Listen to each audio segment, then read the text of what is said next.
Good morning, students. This is our fifth video. All these videos are about Plato, the great figure of Greek history. We have seen a lot of information we have gathered from this essay about Plato. He was a well-known figure who mastered almost all branches of knowledge, and he had a great student called Aristotle.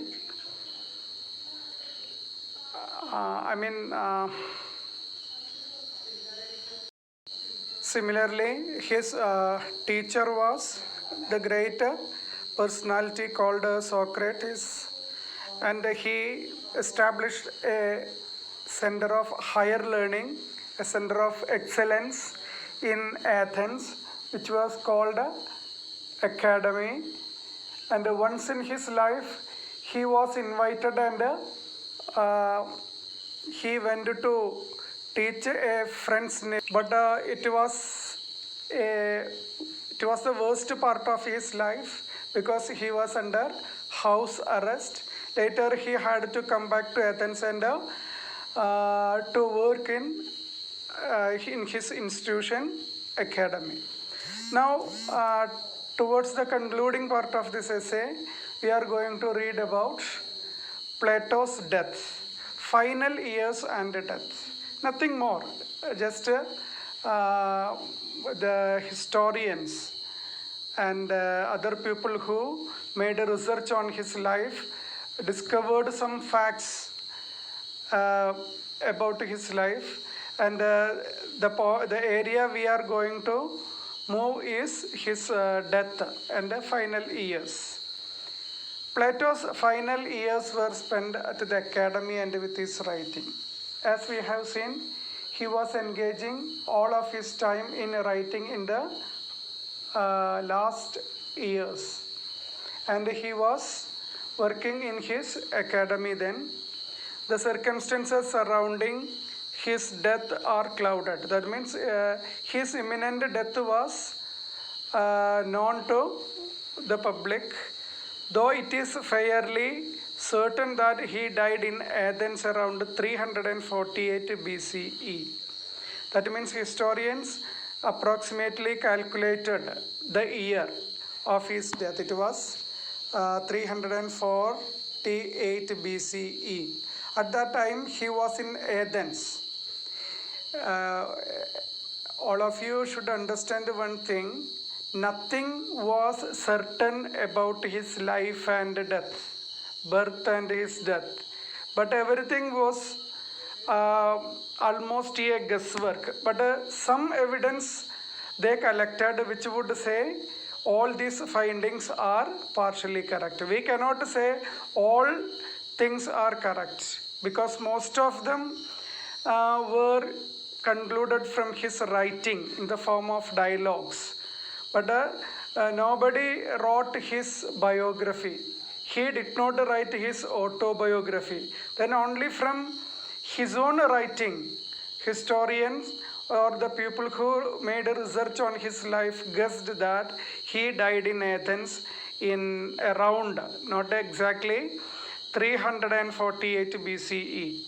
At that time, again the historian guessed his age, it was 80. That means he died at the age of 80 in his own country, Athens, in his institution called Academy.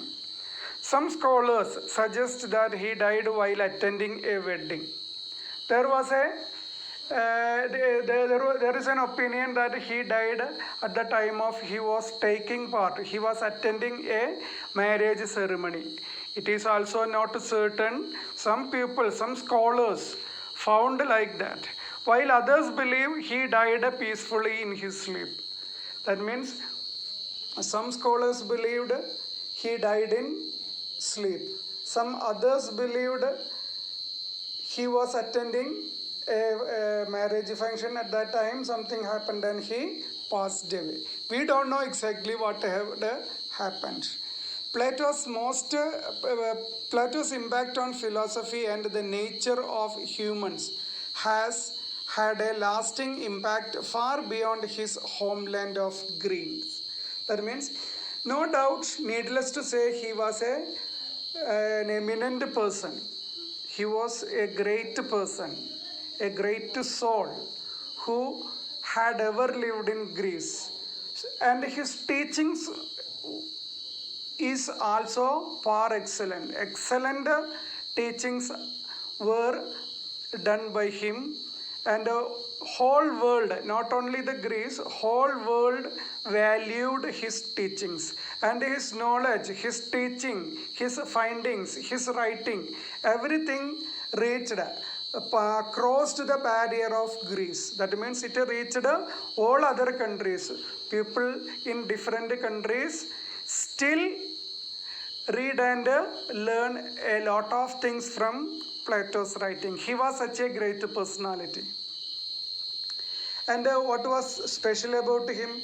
His work covered a broad spectrum of interest and ideas. You see, we know a lot of so many people, so many great people in the world, but all of them were not masters of all subjects. Plato was an exception. He was a master of many subjects. His interests were different in quality. That means he showed interest in almost all branches of knowledge that was known at his time: mathematics, science and nature, morals and political theory. Here 5 subjects are mentioned, but if there was a 6th one in his time, he would have studied that also. That means he could learn everything, he could analyze and understand everything.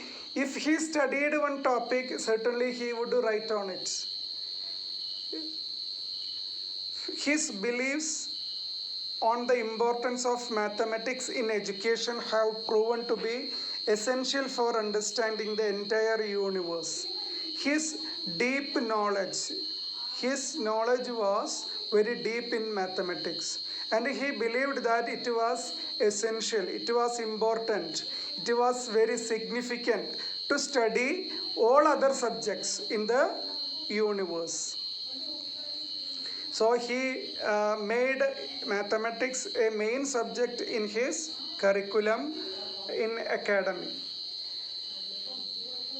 The entire universe, I think you might have, you may remember one film story in which the actor Tilagan says something about mathematics. The similar view was held by Plato. He believed mathematics is such a subject that is important in the universe. It is prevalent in all subjects. So he has given a lot of importance to mathematics in his curriculum or syllabus. His work on the use of reason to develop a more fair and just society that is focused on the equality of individuals established the foundation of modern democracy. I think all are familiar with the word of democracy. India is a democratic country. That means for the people, of the people, by the people. Government is run by the people of the country. We choose some people to govern us, to rule us. We rule ourselves in other sense. And here his work on the use of reason. Reason means the faculty to think, to develop a more fair and just society. He believes or he dreams about a society that is fair and just, good and fair, that is focused on the equality of individuals. That means he believed that all people should get equal importance in the country. Every individual should get equal right in everything. Only then that country can be called democratic. Equality is one of the foundation stone of democracy. This is all about this essay that is about Plato. I have chosen one essay about Plato to say something to you, and I want to introduce him as a great figure of Greek history. Now I think you may have learned something about some more points can be collected from your own reading. That means you should search some other sites and collect some important points about Plato and about his life, about his works, about his life, and about his teachings, about his institution academy. This is only a base, I would say. That means I have given you the preliminary, the basic information about Plato.